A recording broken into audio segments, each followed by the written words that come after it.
St. Mary of the Pines, a celebration of 145 years of the School Sisters of Notre Dame and Chatawa, Mississippi.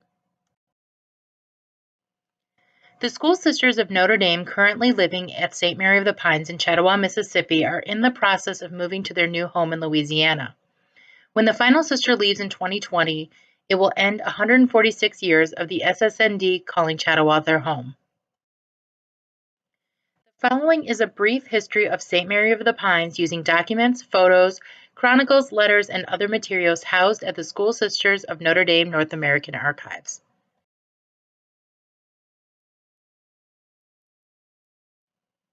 Side note, as you watch this video, you will notice that there aren't a lot of photos of the sisters before the 1960s. That is because they were not allowed to have their photos taken once they took vows. Part 1, The Beginning. In 1868, a religious congregation called the Redemptorists purchased 80 acres in Chatawa, Mississippi. They opened a seminary and preparatory college, and in 1869, they built a small frame chapel. The Redemptorists periodically purchased more land, expanding the property to 300 acres. In 1872, Father Thaddeus Ann Wander asked Mother Caroline Freese to send sisters to Chatawa to staff an elementary school. In 1874, she accepted the mission and arranged for the sisters to arrive that August. Father Ann Waters started construction on the convent but was transferred before the building was complete. On August 20th, 1874, Mother Jacobine Diener from New Orleans, along with 3 sisters and a laywoman, arrived in Chatawa. They didn't expect the convent to be finished, but they weren't prepared for what they saw. There was no stairway, no interior walls, and not even a floor on the second story. They did their best to make the home livable for the sisters who were about to arrive. Despite these setbacks, the sisters opened the school, called the Academy of Our Lady of Perpetual Help, in a building formerly used as an Episcopalian boys' school. Enrollment at the Redemptorist Seminary was declining, and in 1879 they offered the property to Mother Caroline. Over the course of a decade, the Redemptorists had spent $35,000 to $40,000 on improvements. They offered the property, including the buildings, farm implements, kitchen equipment, and cattle, to the SSND for $9,000. A sister later said of the offer, "Of course this was too great a bargain to let slip by," and so the deal was made. The first years in Chatawa were difficult, in part because the location was so isolated. In 1882, Mother Caroline wrote a letter that describes how hard it was for the sisters to obtain basic medical and dental care. She wrote, "Of course, a case did occur in Chatawa, which was not very pleasant. A sister who had had a very painful toothache for some time and had been quite weakened because of this was driven to the nearest dentist. He was not at home. His wife took sister to a blacksmith who not only shoes horses, but also pulls teeth. Yes, it is a pity in the rural areas. In our beloved Chatawa, it costs time and money to reach the doctor, medicines, etc., etc." Despite these types of hardships and difficulties, enrollment in the school continued to increase to the point where a new, larger facility was needed. In 1884, the sisters built a new complex a quarter of a mile north, adjacent to the buildings that had been abandoned by the Redemptorists. The new facility was named St. Mary's Institute. Part 2, Growth. In 1906, Sister Chrysia Power was sent to Chatawa to recover from surgery. Except for a 5-year period in the 1920s, she spent the next 38 years working in Chatawa, 17 years as a superior and 10 as principal. She was responsible for transforming St. Mary's Institute into one of the top educational institutions in the region. In the early years, students at St. Mary's were taught basic subjects such as math, English, and history. The students were also taught needlework, music, and art, subjects that were considered an important part of a female's education. Sister Charizia obtained programs of study from better schools in the upper Middle West and implemented similar programs at St. Mary's. For example, in 1918 there were 3 course options available to girls who finished the 8th grade: the college preparatory or high school course, the household arts course, and the commercial course. Young women who attended the college prep course were given a rigorous course of study, including subjects such as Latin, composition, rhetoric, geometry, physics, sight singing, and drawing. In addition to basic classes like English, history, and math, girls who opted for the household arts course also studied household science, art, bookkeeping, and music. The ladies who chose the commercial course were trained to work in offices and were taught shorthand, typewriting, business correspondence, bookkeeping, and stenography. The curriculum changes also meant that the sisters needed more education. Even before college degrees were required for teachers, Sister Charizia arranged for professors from Tulane, Newcomb, and Loyola universities to come to Chatawa on Saturdays to give college courses to the teachers. Sisters also attended various university classes during the summer months. Sister Charizia did more than just transform the academic program. She transformed St. Mary's physically. She constructed the first water tower in 1910, added classrooms, study halls, dormitories, a swimming pool, and a bathhouse. She created the most up-to-date gym in the region, added a steam laundry, and a fire protection sprinkler system. In 1911, a power plant was built, which made it possible for St. Mary's to have electric lights 30 years before electric lines were constructed in the area. The sisters themselves didn't always welcome these changes.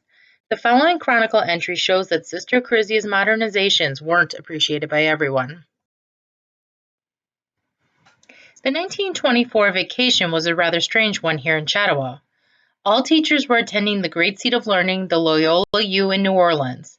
No, not all the teachers, for several retired ones remained at home, comparing the present with the past, when for the Notre Dames, universities and degrees were an unknown quantity. Some regrets, of course, for we have missed much. Still, if Mother Apollinaire is an authority, then such affairs as U diplomas, electric contrivances, automobiles, etc., belong in the category of evil things. The dear saint, there is more than one kernel of truth in it. In 1916, St. Mary's was accredited by the states of Louisiana and Mississippi, and the school's name was changed to St. Mary of the Pines Academy. When Sister Charizia left Chatawa in 1944, the school had been accredited by the Southern Association of Colleges and Secondary Schools and was recognized as one of the 2 ranking Catholic high schools in Mississippi. Part 3: Life at St. Mary's. Life was busy at St. Mary of the Pines. The school provided a rich cultural environment for the students and sisters. Men and women were brought to Chatawa to give lectures on various topics or to provide classes on special subjects. Musicians were also frequent visitors, giving concerts for the sisters and students. In 1920, the school acquired a moving picture machine, which allowed sisters and students to enjoy the new craze of moving pictures. The students themselves had a variety of clubs and sports to choose from. Members of the Sodality of Our Lady regularly presented pageants on various religious themes. There was also the Catholic Student Mission Crusade, the Phi Sigma Club, the orchestra, the Glee Club, the League of the Sacred Heart, the Dramatic Club, and the Alumni Association. St. Mary's also sponsored a school newspaper, the Chataway, which started in 1925. The students wrote articles about events at the school, updates on alumni, and in later years they also included articles about national events. One of the most exciting events to happen at the school was the 1941 wedding of actress Maureen O'Hara, which occurred at St. Mary of the Pines. There were also many physical activities for students to choose from, including basketball, roller skating, softball, rowing, tennis, hiking, cheerleading, and horseback riding. Basketball seemed to be a particularly popular sport, and the school team, the Bluebirds, won many of their games. In 1937, the team won the Southwest Region Sportsmanship Award in girls basketball. The school regularly held bazaars, festivals, pageants, as well as holiday and feast day celebrations. During the course of the year, students would stage plays and concerts. One of the most elaborate events was the annual carnival. Every year, a king and queen were chosen to oversee the festivities, and the queens wore elaborate and beautiful dresses and capes made for the festival. Life was certainly busy at St. Mary's, but not all events were happy ones. Chatawa was routinely hit by severe storms. One of the worst occurred in 1921 when a severe rainstorm washed away all of the local bridges. The railroad tracks were under 4 feet of water, and the school's telephone lines were out of commission. One sister wrote, "We are entirely shut off from the rest of the world." The climate in southern Mississippi also made sickness and epidemics a routine part of life. In 1922, dengue fever hit the school. 25 sisters and 80 students were affected.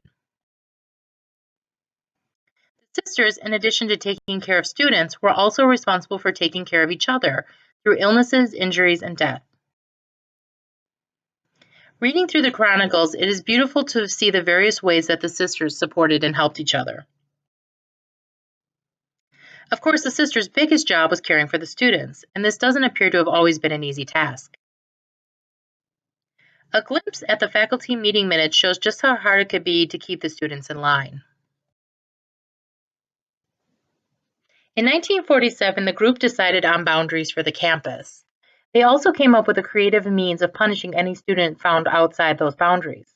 They would be required to copy one large page of a big dictionary. They would have to copy every item on the page, including diacritical marks. The sisters were kind enough, however, to note that they would provide the paper and dictionary. Part 4, The End of an Era. From the beginning, St. Mary's accepted both male and female day students, although the boys were usually in the minority. However, in 1954, the decision was made to no longer accept male students and to discontinue the elementary school. At the same time, a decision was made to open an aspiranture for high school girls who were contemplating entering religious life. The aspirants attended classes with other students, but they followed a stricter schedule, which included regular times for prayer and meditation.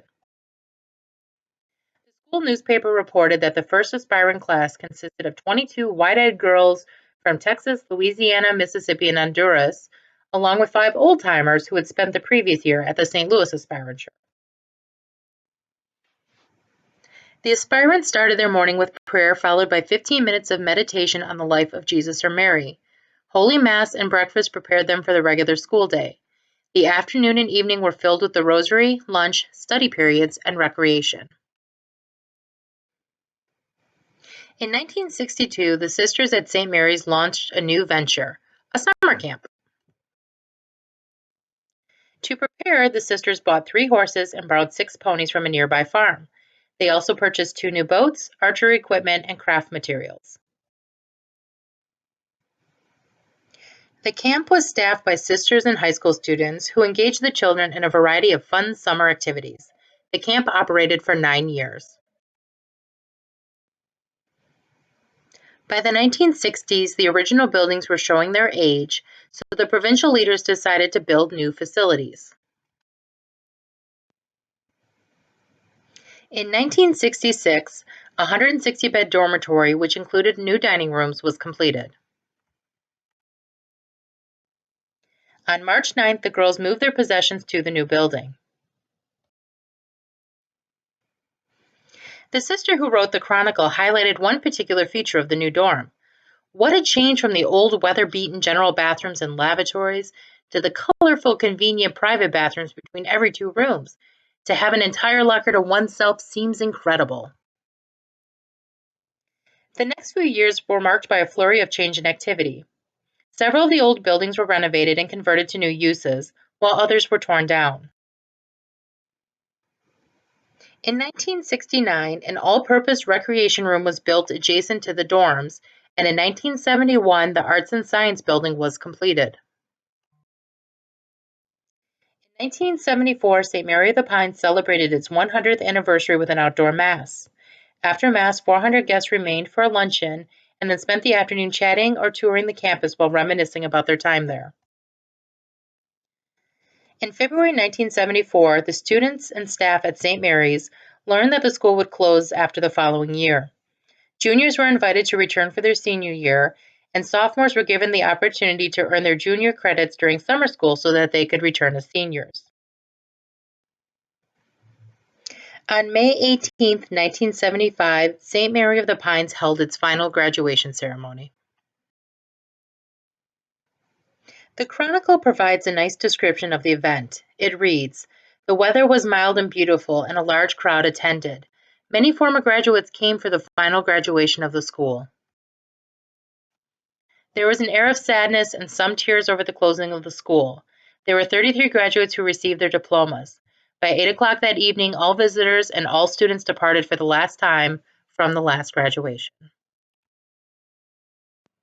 Part 5. Transition. Even before the school closed, plans were made to convert St. Mary of the Pines into a facility for retired elderly and sick sisters in the Dallas province. During the summer of 1975, sisters and maintenance men went to work converting the new dormitory into rooms for retired sisters.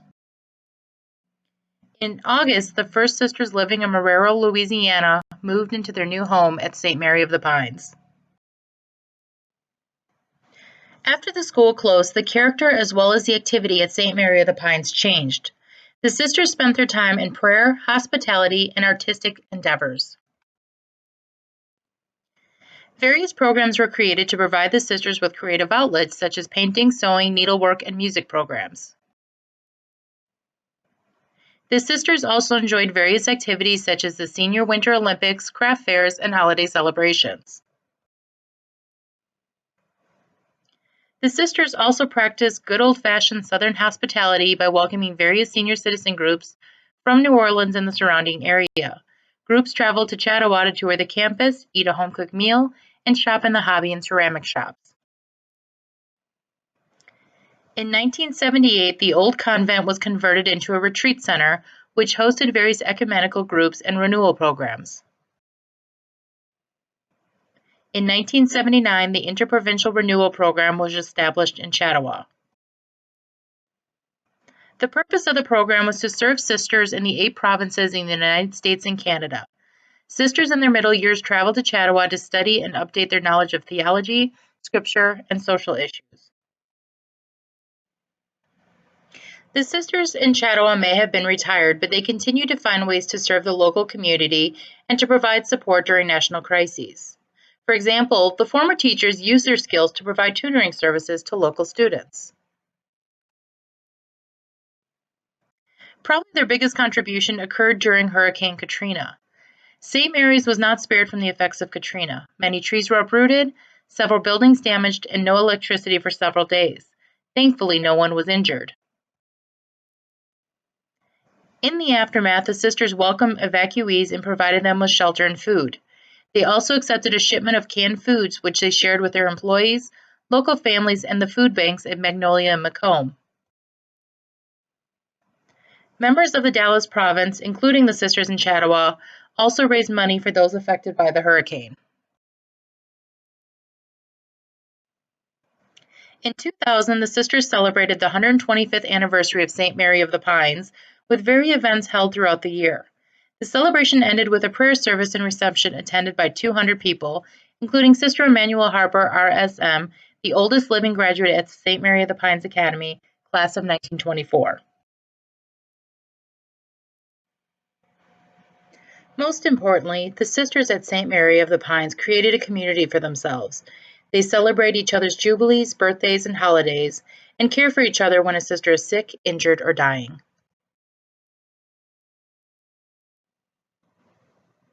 It is difficult to see St. Mary's close, but the sisters who lived and worked there leave behind a rich legacy. It's important to celebrate all that they have accomplished and to commemorate their lives.